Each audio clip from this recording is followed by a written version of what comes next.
ओम freight forwarders limited IPO. आइए इसका review करते हैं। 29 को आईपीओ ओपन हो रहा है, 3 को क्लोज हो रहा है, यानी कल ही आईपीओ ओपन हो जाएगा। तो हमको इसको जल्दी से डिटेल जानना होगा कि आखिर इसमें अप्लाई करना है कि नहीं करना है। अलॉटमेंट की बात करें तो 6 अक्टूबर को आएगा और लिस्टिंग की बात करें तो 8 अक्टूबर को लिस्टिंग होने वाली है। आइए आईपीओ का डिटेल देखते हैं। फेस वैल्यू की बात करें तो 10 रुपये पर शेयर है। इशू प्राइस बैंड 128 से 135 पर शेयर है। लॉट की बात करें तो 111 का लॉट रखा गया है और सेल टाइप की बात करें तो फ्रेश प्लस ओएफएस दोनों है।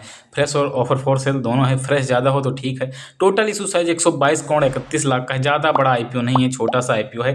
फ्रेश इशू 24 करोड़ का है और बचा हुआ ऑफर फॉर सेल है। ऑफर फॉर सेल ज़्यादा है, ये निगेटिव पॉइंट है यार। फ्रेश ज़्यादा होना चाहिए, बाकी छोटा सा आईपीओ है, ज़्यादा बड़ा आईपीओ नहीं है। आइए देखते हैं एक लॉट के लिए कितना इन्वेस्ट करना होगा। एक लॉट के लिए आपको 14,985 रुपये इन्वेस्ट करना होगा। बाकी अपने हिसाब से कैलकुलेट करना कि आपको कितना इन्वेस्ट करना है, 10 लॉट लेना है, कितना लेना है। अभी की बात करें तो 50% का रिजर्वेशन है। रिटेल की बात करें तो 35%, एनआईआई की बात करें तो 15% का है। फ्रेट फॉरवर्डर्स लिमिटेड कंपनी करती क्या है, यहाँ से मेन रिव्यू शुरू होता है। को कंपनी की बात करें, एक लॉजिस्टिक कंपनी है। लॉजिस्टिक कंपनी है दोस्त, और ये सामान को एक जगह से दूसरी जगह ले जाती है। सिंपल सी बात, लॉजिस्टिक कंपनी का और क्या काम होता है, यही काम होता है ना। लॉजिस्टिक कंपनियों में आपने देखा होगा बहुत सारी लिस्टेड कंपनियां हैं और इससे बढ़िया बढ़िया लिस्टेड कंपनियां हैं। अभी पेयर्स दिखाऊंगा तो आपको पता चल जाएगा। और 1995 में कंपनी इनकॉर्पोरेट हुई है, तो ठीक ठाक इसको हो गया है, टाइम भी हो गया है बढ़िया बिजनेस करते हुए। इसके कुछ सर्विस की बात कर लेते हैं, जैसे कैसे कैसे वर्क करती है। तो इंटरनेशनल फ्रेट फॉरवर्डिंग मतलब सामान को जहाज और हवाई रास्तों से विदेश भेजना, ये इसका काम है।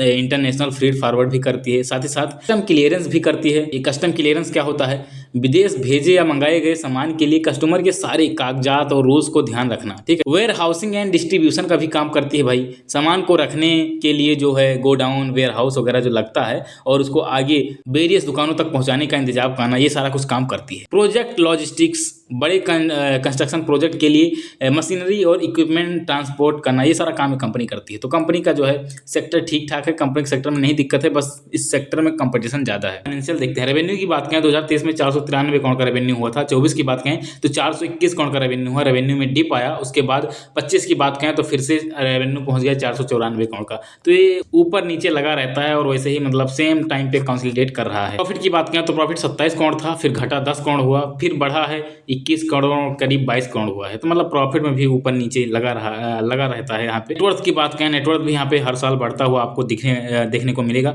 बोरो की बात करें तो 26 करोड़ 95 लाख का इसके पास बोरो है। आइए कुछ इंडिकेटर की मदद से और डिटेल में जानते हैं, क्योंकि फाइनेंशियल तो उतना मुझे खास नहीं लगा, तो और फंडामेंटल में ये केपीआई वगैरह देखते हैं। आरओई की बात करें 13%, ज़्यादा बढ़िया नहीं है। आरओसी की बात करें तो 15% का है। डेट टू इक्विटी 0.17 का है, ये 0.5 से बहुत कम है, तो अच्छी बात है, ये इसके लिए पॉजिटिव पॉइंट है। रिटर्न ऑन नेटवर्थ की बात करें तो 12.68% का है। पेड मार्जिन 4.49 बहुत लो है। वहीं हम बात करें प्राइस टू बुक वैल्यू तो 2.48 का है। ईपीएस देखोगे 6.53 का है। पी की बात करोगे 20.67 का है। तो अभी इसका पेयर कंपेरिजन करेंगे तो और ज़्यादा डिटेल में पता चलेगा। बाकी देख लेते हैं कंपनी का जो पैसा जुटाएगी करेगी क्या। तो अपने लिए जो है यूज करेंगे 17 करोड़ 15 लाख। तो ये इंपॉर्टेंट चीज़ है कि अपने ऊपर खर्च कर रहे हैं, बट इनके पास ओएफएस ज़्यादा है, तो जायज़ सी बात है, सब अपना शेयर बेच के निकल रहे हैं तो उनके पास चला जाएगा। कंपनी के पास बहुत कम ही पैसा आने वाला है। आओ अब पेयर कंपेरिजन किया जाए तो ईपीएस 6.53 का है हमारे आईपीओ का, बट इसका सेकंड नंबर पे ईपीएस आता है क्योंकि फर्स्ट नंबर पे एबीजी लॉजिस्टिक्स का है। पी की बात करें तो पी जो है 20.67 अपने आईपीओ का है, और इन सबका जो है पी जो है इनसे कम है। तो ये यार इसका थोड़ा निगेटिव पॉइंट है। ये अपना पी पता नहीं क्यों इतना ज़्यादा बढ़ा के ला रहे हैं, जबकि इनका पेट मार्जिन वगैरह सब कुछ कम है, इतना ग्रोथ भी नहीं है। रिटर्न ऑन नेटवर्थ की बात करें तो 12.68% का है, बाकी इन सबका ज़्यादा है, और बाकी इसका ज़्यादा है और अपने आईपीओ का दूसरे नंबर पे है, तो ये भी चलो ठीक ठाक है।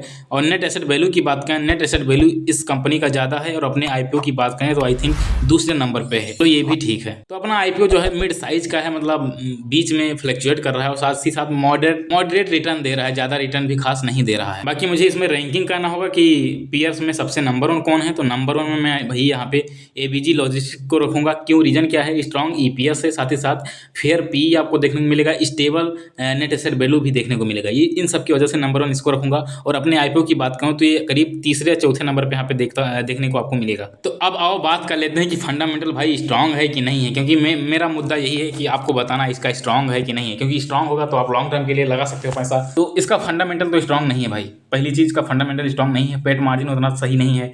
रिटर्न ऑन नेटवर्थ भी चलो ठीक ही ठाक है, मतलब मैनेज करने लायक है, बट उतना बढ़िया नहीं है। बाकी आपको मैंने रेवेन्यू दिखाया था, प्रॉफिट दिखाया था, कितना ज़्यादा डिप आया है भाई। इस तरह से डिप ऊपर नीचे होता रहेगा तो क्या मतलब, स्टेबल है ही नहीं। स्टेबल नहीं है तो फंडामेंटल कहाँ ही स्टेबल रहेगा। तो इस वजह से मैं इसको जो है स्ट्रांग की कैटेगरी में नहीं डाल सकता हूँ। ओके मान सकता हूँ कि ओके चलो ओके है, बाकी आओ जीएमपी देखते हैं। जीएमपी 11 का चल रहा है, इसके अकॉर्डिंग करीब 8% का लिस्टिंग गेन अभी तो फिलहाल दिखा रहा है, बट 3 अक्टूबर आते आते देखो जीएमपी में क्या होता है। तब इसमें बात करें क्या करना है, तो मैं अपना पर्सनल व्यू बताता हूँ, मुझे क्या करना है उसके अकॉर्डिंग अपना जो है आप खुद का कुछ बना लेना प्लान। तो देखो मैं इसमें लॉन्ग टर्म के लिए इंटरेस्टेड नहीं हूँ। लॉन्ग टर्म के लिए क्यों नहीं इंटरेस्टेड हूँ आपको पता चल गया होगा, क्योंकि कंपनी का फंडामेंटल स्ट्रांग नहीं है। बाकी शॉर्ट टर्म के लिए इंटरेस्टेड हूँ लिस्टिंग गेन के लिए, बट लिस्टिंग गेन के लिए तभी मैं पैसा इसमें डालूंगा जब इसका जीएमपी जो है 14-15% रहेगा, तब डालूंगा, वरना मैं इसमें अप्लाई करने वाला ही नहीं हूँ। बाकी देखते हैं 3 अक्टूबर तक इसका जीएमपी कितना रहता है। बाकी आप अपने हिसाब से अपने रिस्क को कंसीडर करते हुए देख लो आपको क्या करना है। मैंने अपना रिव्यू दे दिया।